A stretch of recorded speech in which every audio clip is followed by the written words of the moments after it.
அருட்பெருஞ்சோதி அருட்பெருஞ்சோதி தனிப்பெரும் கருணை அருட்பெருஞ்சோதி. எல்லா உயிர்களும் இன்புற்று வாழ்க, வள்ளல் மலரடி வாழ்க வாழ்க, கொல்லாவிரதம் குவளை எல்லாம் மூங்குக, நல்லோர் நினைத்த நலம்பெறுக, நன்றி நினைத்த எல்லோரும் வாழ்க இசைந்து. உலக மக்களே, அறிவார்ந்த அன்பர்களே, ஆண்மநேய ஒருமைப்பாட்டுடைய அன்பர்களே, வல்லப்பமான நமக்கு அருளிய திருவெட்பாவிலிருந்து 6ஆம் திருமுறையிலிருந்து 107வது பதிகம் ஞானசரியை பாடலுடைய விளக்கங்களை பார்த்து கொண்டிருக்கிறோம். ஞானசரியை என்பது சமயங்களையும் மதங்களையும் மார்க்கங்களையும் சாராத ஒரு நிலை. சரியை கிரிய யோகம் என்ற 12 நிலைகளை கடந்து 13வது நிலைதான் ஞானசரியை. அங்கிருந்து தான் மரணமில்லா பெருவாழ்வு தொடங்குகிறது. இயற்கை உண்மை விளக்க கடவுளாகிய அருட்பெருஞ்சோதி ஆண்டவருடைய அருள் ஆற்றலையும், அருட்பெருஞ்சோதி ஆண்டவர் எப்படியெல்லாம் தனக்கு அருளை கொடுத்தார் என்பதையும் உலக மக்களுக்கு வல்லற்பமானவர்கள் தெளிவாக நமக்கு அருளி இருக்கிறார்கள். சுத்த சன்மார்க்கத்தில் இருந்தால்தான் மரணமில்லா பெருவாழ்வை பெற முடியும் என்ற ஒரு நிலையை ஞானசரியிலே நமக்கு தெளிவாக அருளி இருக்கிறார்கள். சுத்த சன்மார்க்கம் என்பது சமயங்களையும் மதங்களையும் மார்க்கங்களையும் சாராத ஒரு மார்க்கம், இறைவனால் உருவாக்கப்பட்ட தனி மார்க்கம். அப்படிப்பட்ட மார்க்கத்தில் உலக மக்களெல்லாம் சேர்ந்து மரணமில்லா பெருவாழ்வில் வாழ வேண்டும் என்பதற்காகவே நமக்கு ஞானசரியினுடைய பாடல்களை அருளியிருக்கிறார்கள் நமது பிள்ளைப்பெருமானவர்கள். வல்லப்பெருமானவர்கள் இந்த பூலோகத்திற்கு ஒரு தாயின் வழியாக வருவிக்கவுற்று 32 ஆண்டுகள் வரையிலும் சென்னையிலே சமயங்கள் மதங்கள் மார்க்கங்களில் கூறப்பட்ட நெறிமுறைகளை பின்பற்றி கொண்டு சைவ சமயத்தின் தலைவனாகிய சிவபெருமானை ஏற்றுக்கொண்டு சிவபெருமானை வழிபட்டு கொண்டு அந்த நெறிகளை பின்பற்றி கொண்டிருந்தார் என்பதை நாம் ஏற்கனவே அருட்பெருஞ்சோதி ஆண்டவருடைய திருவிளையாடல் என்ற பதிகத்திலே நாம் பார்த்திருக்கிறோம். அதன் பிறகு தன் மகனுக்கு அருட்பெருஞ்சாண்டவர் சுத்த சன்மார்க்கத்தை கொடுத்த பிறகு இந்த சமயங்களும் மதங்களும் மார்க்கங்களும் உடைய நெறிகள் மக்களுக்கு பயனற்றவை, இதனால் எந்த விதமான பலனும் இல்லை என்று மக்களுக்கு கூறி சுத்த சன்மார்க்கத்துடைய நெறிமுறைகளை எப்படி பின்பற்ற வேண்டும், எப்படியெல்லாம் சுத்த சன்மார்க்கத்தில் இருக்க வேண்டும் என்ற நிலைகளை எல்லாம் நாம் ஏற்கனவே பார்த்துவிட்டோம். அதன் பிறகு வல்லப்பெருமானவர்கள் கருங்குடியிலே உறைவிடமாக கொண்டிருந்தது. அதன் பிறகு ஜீவகாண்ட ஒழுக்கத்தை உருவாக்கி உலக மக்களுக்கு தெரியப்படுத்தி தர்மசாலையை உருவாக்கி தர்மசாலையிலே வடலூரிலே இருந்த நிலைகளை எல்லாம் நாம் ஏற்கனவே பார்த்துவிட்டோம்.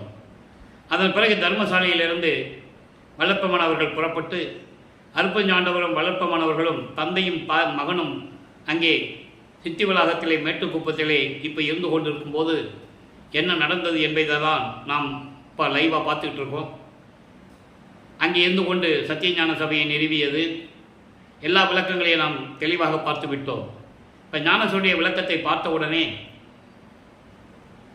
1873ஆம் ஆண்டு சுத்த சன்மார்க்க கொடி கட்டியது, பேருபதேசம் பண்ணியது, அதன் பிறகு அருட்பெருஞ்சாண்டவர் தன் மகனோடு வந்து 2 கலந்து கொண்டது என்ற நிகழ்ச்சிகளை நாம் பின்னாளில் பார்க்க போகிறோம். அந்த வகையில் இன்று நாம் பார்க்க வேண்டிய பாடல் ஞானசரியை 18வது பாடல். இதுவரை 17 பாடலுடைய விளக்கங்களை நாம் பார்த்திருக்கிறோம். இன்று 18வது பாடல். பாடலை நன்றாக கவனியுங்கள்.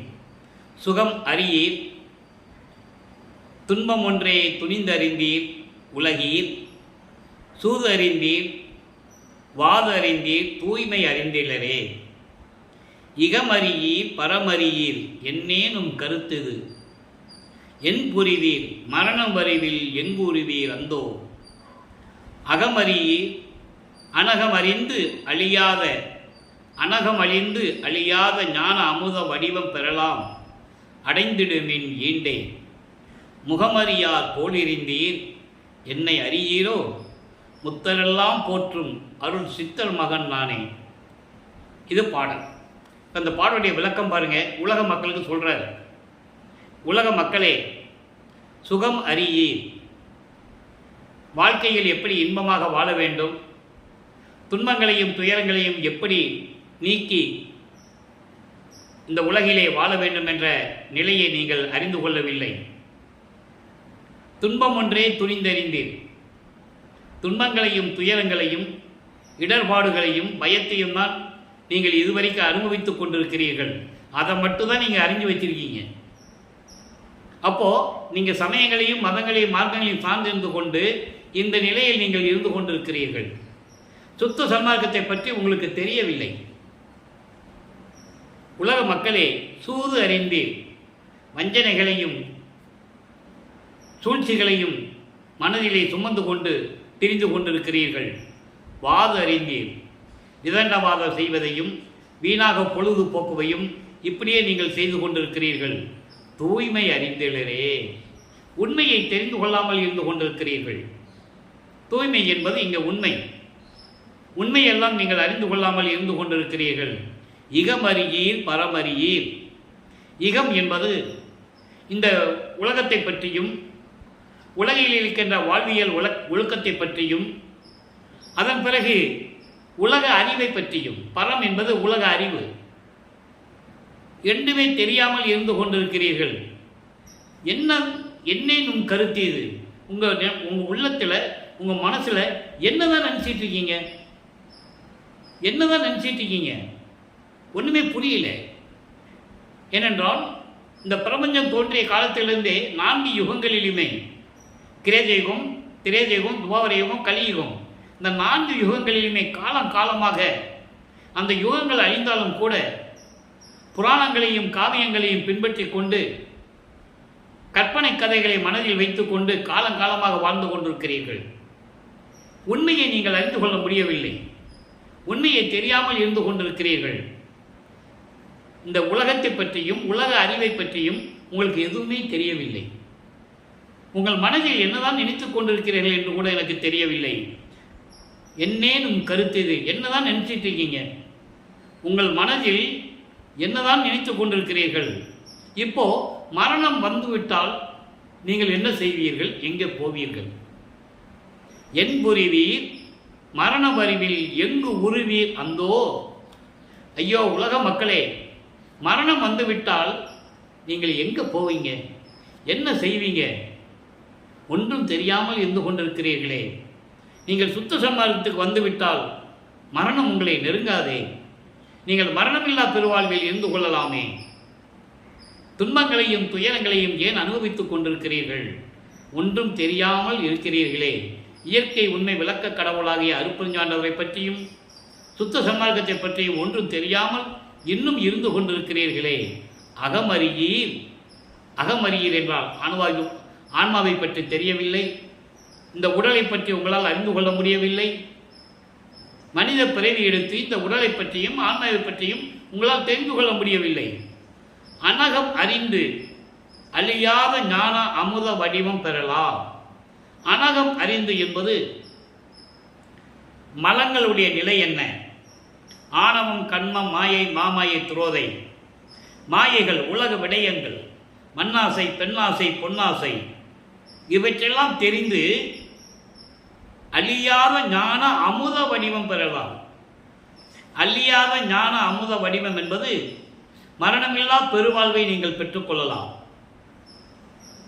மரணமில்லா பெருவாழ்வை நீங்கள் பெற்றுக்கொள்ளலாம். அந்த தேகத்தை நீங்கள் பெற்றுக்கொள்ளலாம். அப்போ நீங்கள் சுத்த சன்மார்க்கத்துக்கு வர வேண்டும். அடைந்திடுமின் ஈண்டே, விரைந்து வந்து சேர்ந்து கொள்ளுங்கள் இப்பொழுதே. ஏனென்றால் இறைவன் வருகின்ற நேரம் வந்து விட்டது. இறைவன் இனிமேல் இங்கு இருந்து கொண்டுதான் திருவிளையாடல் செய்து கொண்டு அருள் நடனம் செய்து கொண்டு இங்கே தங்கப் போகிறான். அப்போ இறைவன் வரும்போது நீங்கள்லாம் மரணமில்லா பெருவாழ்வில் இருக்க வேண்டும் அல்லவா? அப்போ நீங்கள் சுத்த சன்மார்க்கத்தில் இருக்க வேண்டும். விரைவில் வந்து சுத்த சன்மார்க்கத்தில் சேர்ந்து கொள்ளுங்கள். முகமறியா போடெறிந்தேன். என்னை யாருன்னு தெரியாமல் நீங்கள் இருந்துகிட்டு இருக்கீங்க. வேற்று மனிதர் போல என்னை பார்த்து கொண்டிருக்கிறீர்கள். முகம் பார்த்து பேசுவதில்லை. என்னை ஒரு வேறு மனிதன் போல, வேற்று மனிதன் போல என்னை நினைத்து கொண்டிருக்கிறீர்கள். என்னை பற்றி உங்களுக்கு தெரியாதா? என்னை பற்றி உங்களுக்கு தெரியாதா? நான் யார்? முத்தரெல்லாம் போற்றும் அருள் சித்தர் மகன் நானே. முத்தர்கள், முத்தர்கள் என்பது முத்தி அடைந்தவர்கள். இவர்களெல்லாம் போற்றக்கூடிய அருள் சித்தர் மகன். அருள் சித்தர் என்பது அருட்பெருஞ்சோதி ஆண்டவர். அவருடைய மகன் நான் தான். நல்லா கவனிக்கணும். இறைவனுடைய மகன் என்று யாருமே இதுவரை இந்த பிரபஞ்சத்தில் கூறியதில்லை. தோன்றினார்கள், சமயங்களையும் மார்க்கங்களையும் மதங்களையும் பின்பற்றி கொண்டிருந்தார்கள். தவம் இருந்தார்கள். காட்டுக்குள்ளே போய் தவம் இருந்தாங்க, குகைக்குள்ளே போயிருந்தாங்க, கடலுக்கு அடியில் போயிருந்தாங்க. வேள்வி வளர்த்து கீழே நெருப்பு வளர்த்து மேலே ஊசி பலகையை போட்டு ஒத்த காலில் நின்னாங்க இறைவனை பார்ப்பதற்கு. இறைவனை பார்க்க முடியவில்லை. அப்படிப்பட்ட முத்தர்கள் எல்லாம் போற்றக்கூடிய அருட்பெருஞ்சோதி ஆண்டவருடைய மகன் நான். அவருடைய மகனாகிய வருவிக்கோற்றவன் நான். எனவே உலக மக்களே, என்னை பற்றி நன்றாக அறிந்து கொள்ளுங்கள், என்னை பற்றி தெரிந்து கொள்ளுங்கள். முகமறியால் போல் இருந்தீர் நீங்கள். சுத்த சன்மார்க்கத்தில் வாருங்கள், மரணமில்லா பெருவாழ்வை பெற்றுக்கொள்ளுங்கள் என்று கூறுகிறார். இதை ஏன் கூறுகிறார் என்றால், இறைவனை அருட்பெருஞ்சோதி ஆண்டவரை இந்த பிரபஞ்சம் தோன்றிய காலத்திலிருந்தே, அதாவது ஆதியம் அந்தமில்லா தோன்றிய இறைவன், சுயமாக தோன்றிய இறைவன், சமயங்களையும் மதங்களையும் மார்க்கங்களையும் ஜாதிகளையும் சாராத இறைவன், சாதி மதமும் சமயமும் பொய்யென ஆதியில் உணர்த்திய அருட்பெருஞ்சோதி. ஆதி என்பது பிரபஞ்சம் தோன்றிய காலத்திலிருந்தே. சாதி மதமும் சமயமும் காணா ஆதி அநாதயம் அருட்பெருஞ்சோதி. அப்போ சுத்த சன்மார்க்கத்திற்கு வந்துவிட்டால் சமயங்களையும் மதங்களையும் மார்க்கங்களையும் சொல்ல நெறிகளை பின்பற்றாமல் சுத்த சன்மார்க்கத்துக்கு வந்துவிட்டால் நீங்கள் மரணமில்லா பெருவாழ்வை பெற்றுக்கொள்ளலாம் என்று கூறுகிறார். அப்போ 4 யுகங்களில் எத்தனையோ முனிவர்கள் ரிஷிகளும் தோன்றினார்கள். இந்த விளக்கங்கள்லாம் மக்களுக்கு சொல்ல வேண்டும். நான் ஏற்கனவே கூறியது போல ஞான சரியிலிருக்கின்ற வரிகளுக்கு மட்டும் பாடலுடைய விளக்கம் மட்டும் கூறுவது நமது நோக்கமல்ல. இந்த பாடலிலே கூறப்பட்ட பிரபஞ்சத்தின் உண்மைகளையும் உலக மக்களுக்கு கூற வேண்டும். எப்படிப்பட்ட இறைவன்? கற்பங்கள் பல கோடி செல்ல தீய கனலினிடு ஊசி மேல் காலை ஊன்றி நிற்பவருக்கு ஒழித்து, பொற்புறமை உணவின்றி உறக்கமின்றி புலர்ந்து எலும்பு புலப்பட ஐம்பொறியும் ஓம்பி நிற்பவருக்கு ஒழித்து, அமரருக்கு ஒழித்து மறைக்கு ஒழித்து அப்படின்னு என்ன? இப்படிலாம் இருக்கிறவங்களே இறைவனை பார்க்க முடியல. காரணம், அவங்க சுத்த சன்மார்க்கத்தில் இல்லை. அவங்க நிலைகள் வேறு. சைவ சமயத்தை சேர்ந்தவர்கள், சைவ சமயத்தின் தலைவனாகிய சிவபெருமானை வழிபட்டுக் கொண்டிருந்தவர்கள். அவர்களுக்கென்று ஒரு முத்தி கிடைக்கும். அதான் முக்தர்கள் என்று சொல்றார். ஞான சித்தர்கள் யாருமே இல்லை. அதுதான் திருவந்தியார் பதியத்தில் சொல்வார். 64வது பதியத்தில் 10வது பாடலில் சொல்லுவார். நீங்கள் எடுத்து பாருங்க, 6ஆம் திருமுறையில். முத்திக்கு அப்புறம் ஒரு நிலை இருக்கிறது, ஞான சித்தி நிலை. அதனால தான் இங்கே சொல்றாரு, முத்தர்களா போற்றும் அருள் சித்தர் மகன் நானே. ஆக உலக மக்களை அழைக்கிறார் வல்லப்பெருமானவர்கள். சுத்த சன்மார்க்கத்துக்கு வாருங்கள் உலக மக்களே. இதுவரையிலும் என்ன சுகத்தை கண்டீர்கள்? துன்பம் ஒன்று மட்டும்தான், அதை உறுதியாக பிடிச்சிக்கிட்டு இருந்தீங்க. உண்மை தெரியாமல் இருந்திருக்கீங்களே. சூதுனா என்ன, வாதுனா என்ன தெரியாமல் வாழ்ந்துகிட்டு இருக்கிறீர்கள். இப்போ மரணம் வந்துச்சுன்னா என்ன பண்ணுவீங்க? எங்கே போவீங்க? அப்போ நீங்கள் சுத்த சன்மார்க்கத்துக்கு வந்துட்டீங்கன்னா அந்த மரணம் உங்களை தழுவாது. நீங்கள் மரணமில்லா பெருவாழ்வில் இருக்கலாம் என்று கூறி இந்த பாடலை நம் கருதி இருக்கிறார்கள். இதிலே ஞான அமுத வடிவம் பெறலாம் என்று கூறுகிறார். அதற்கான சில கருத்துக்களை நான் சொல்ல பாடலின் மூலமாக விளக்க நான் கடமைப்பட்டிருக்கிறேன். 106வது பதிகம் சுத்த சிவநிலையிலே 31வது பாடல். ஒவ்வொரு பாடலுக்கும் ஒரு தொடர்பு உண்டு நண்பர்களே. பாடலிலே ஒரு வரி மட்டும் சொல்லுவார். அதனுடைய விளக்கம் இன்னொரு பாடலில் இருக்கும். அதை நம்ம எடுத்து மக்களுக்கு சொல்லணும். அது இறைவனுடைய தயவும் கருணையும் இருந்தால்தான் அந்த விளக்கத்தை கொடுக்க முடியும். இப்போ அழியாத ஞான வடிவம் பெறலாம் அடைந்திடுமின் ஈண்டே. அவர் எல்லாவற்றையும் பெற்றுக்கொண்டுதான் உலக மக்களுக்கு கூறுகிறார். பொய் இல்லை, கற்பனை இல்லை. புனைந்துரையேன் பொய்ப்புகளேன் சத்தியமே சொல்லுகின்றேன், பொற்றவையில் சிற்றவையில் புகுந்தருணம் இதுவே. ஞான செயலில் முதல் பாடல்கள். அப்போ அமுத ஞான வடிவம் எப்படி இருக்கும்? சாகாத கல்வித்தரம் அறிதல் வேண்டும் என்றும், வேகாத கால் உணர்தல் வேண்டும் என்றும், உடன் சாகா தலை அறிதல் வேண்டும் என்றும், தனி அருளால் உண்மை நிலை அடைதல் வேண்டும் இந்த பூலோகத்தில். உலக மக்களே, சாகாக்களுடைய தரத்தை எப்படி தெரிந்து கொள்வது என்றும், வேகாத கால் உணர்தல் வேண்டும். வேகாத கால் என்பது பிரவண தேகம். பிரவண தேகம் தேகத்தை பிடிக்க முடியாது. பரம்பரை அறிவு, பரம்பரை தேகம், பரம்பரை வெளி, பிரவண தேகம். அப்போ அந்த தேகத்தை பற்றி அறிந்து கொள்ள வேண்டும். சாகாத்தலை, சாகாத்தலை என்பது ஞான தேகம், பராபர அறிவு, பராபர தேகம். அதை பற்றியும் தெரிந்து கொள்ள வேண்டும். எப்படி? தனி அருளால், சுத்த சன்மார்க்கத்தில் இருந்து கொண்டால் இறைவனுடைய தனி அருளால், ஒப்பற்ற அருளால் அந்த நிலையை நாம் அடைதல் வேண்டும். நிலத்தே, இந்த பூலோகத்தில் நாம் அடைய வேண்டும். உலக மக்களே, சுத்த சன்மார்க்கத்திற்கு நீங்கள் வந்துவிட்டால் இந்த நிலைகளெல்லாம் நாம் அறிந்து கொள்ளலாம். அதான் சொல்றாரு, சாகாத கல்வித்தரம் அறிதல் வேண்டும் என்றும், இதெல்லாம் நமக்கு அறிந்து கொள்ள வேண்டும் என்றால் நம்ம சுத்த சன்மார்க்கத்தில் இருக்க வேண்டும். சுத்த தேகம், பிரவண தேகம், ஞான தேகம் என்ற 3 தேகங்களை பற்றி நாம் தெரிந்து கொள்ள வேண்டும் என்றால் சுத்த சன்மார்க்கத்தில் இருக்க வேண்டும். அப்போ இந்த பூலோகத்தில் இருக்கின்ற மக்களே, நீங்களாம் சுத்த சன்மார்க்கத்தில் வாருங்கள் என்று மக்களை அழைக்கிறார். அடுத்தபடியாக 90வது பதிகம் உற்றது உரைத்தல். உற்றது உரைத்தல் என்பது இறைவனிடமிருந்து பெற்றுக்கொள்வதை, பெற்றுக்கொண்டதை சொல்லுவது, உலக மக்களுக்கு சொல்லுவது. உற்றது உரைத்தல், இறைவனிடமிருந்து பெற்ற ஆற்றல்களை உலக மக்களுக்கு சொல்லுவது.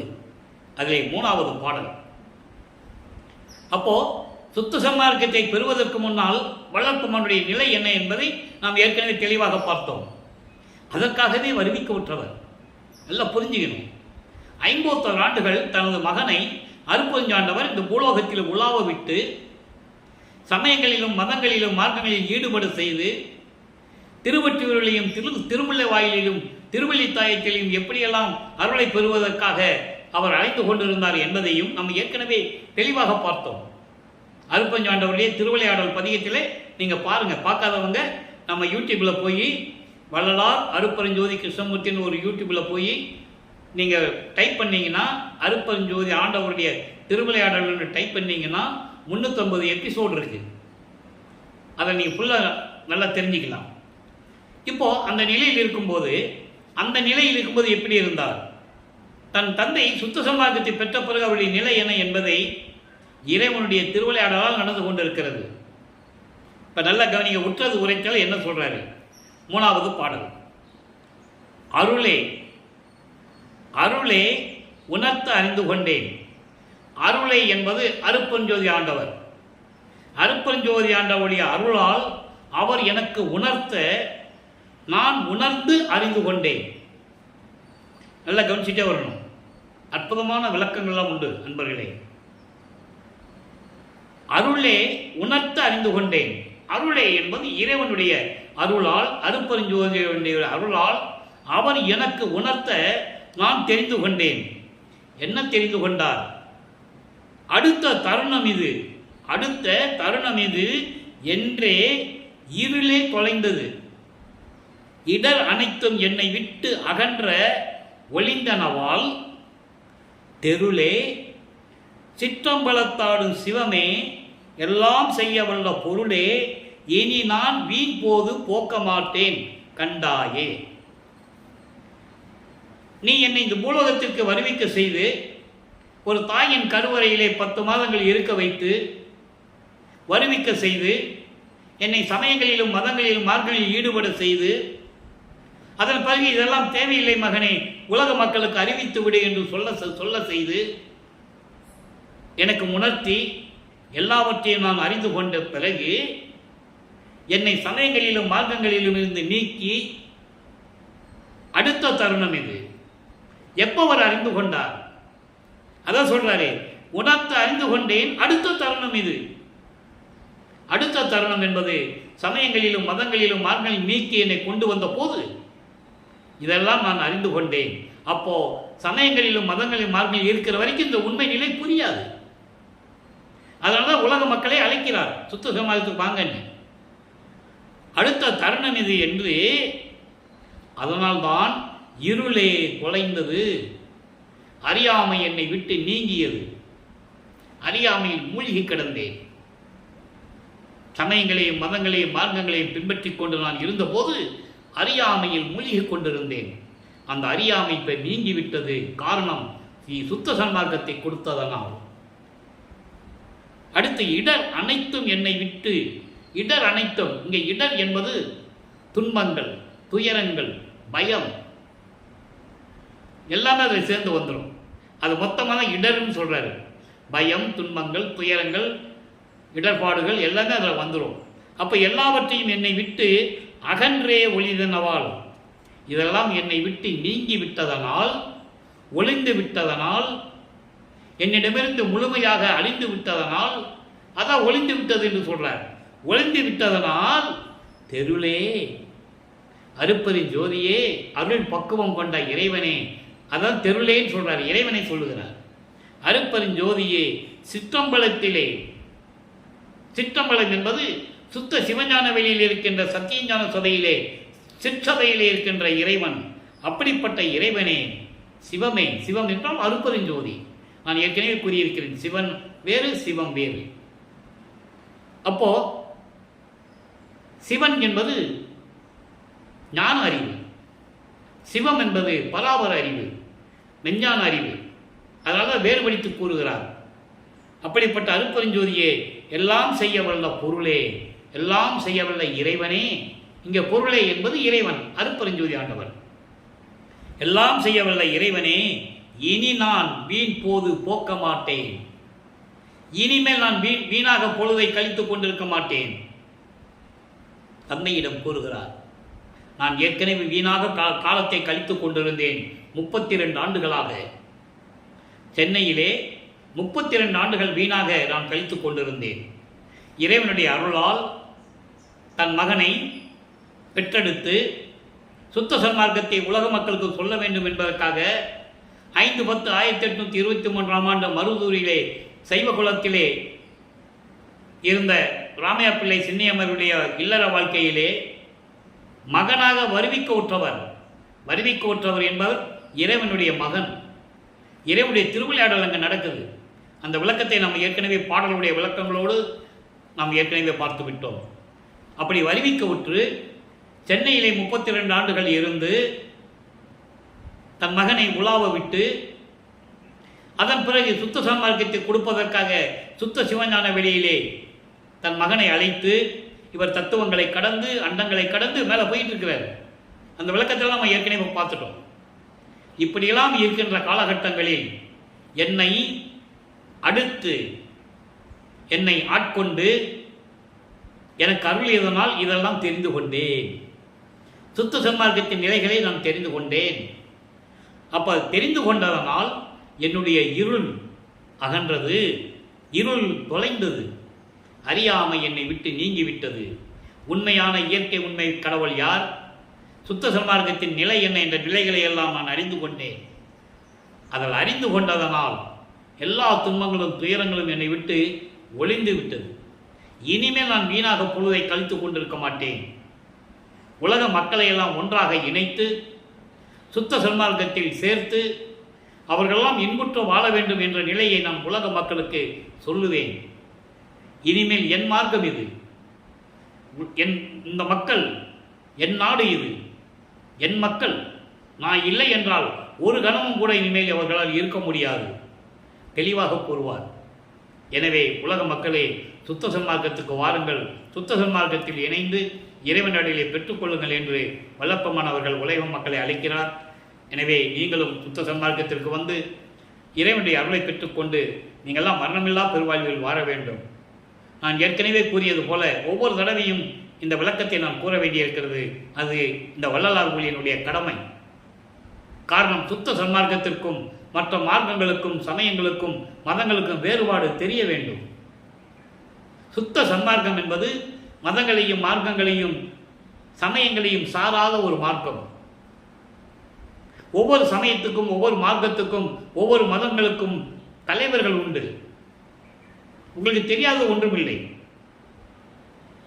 சமயங்கள் என்றால் சைவம், வைஷ்ணவம், காணாபத்தியம், கௌரம், சபுரம், இப்படி பல சமயங்கள் உண்டு. ஒவ்வொரு சமயனுக்கும் தலைவர்கள் உண்டு. சைவ சமயத்தின் தலைவன் சிவபெருமான், வைஷ்ணவ சமயத்தின் தலைவன் திருமால், அவர்களுக்கு குறியீடுகள் உண்டு, அடையாளங்கள்.